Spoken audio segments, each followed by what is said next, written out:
What happened to Illinois? That's a good question. In order to understand, we must go back to at least 1995, maybe even further. Even then, Illinois' pension system was regarded as one of the worst in the nation.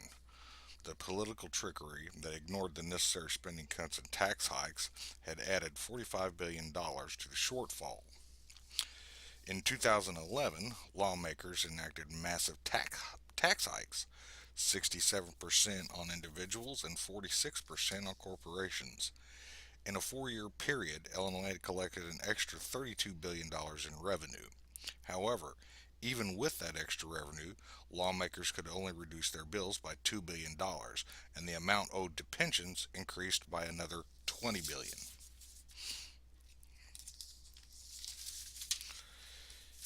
Even with the failure of the new tax hikes, no new reforms were ever added.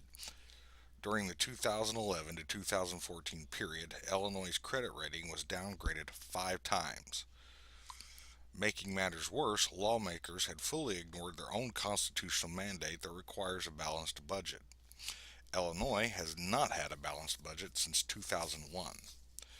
By 2015, the pension crisis had become so bad that state employee pensions and other benefits had consumed an enormous portion of the state budget.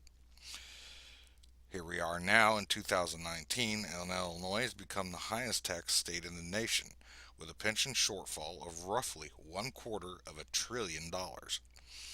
Keeping pace with the past 30 years of no reforms, newly elected Governor J.B. Pritzker has shown he is set to introduce even more taxes to address the problems.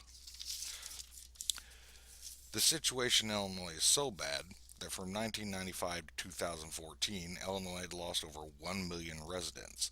That exodus has remained steady for the past 5 years. Even major corporations like General Mills have left Illinois, adding to the problem. The situation shows no signs of improving anytime soon. Lawmakers are dead set on believing higher taxes will solve the problem. The Democrat dominated legislature, powered by Chicago, shows no signs of interest in reforms. If you don't believe Chicago runs the state, just take a look at the election map.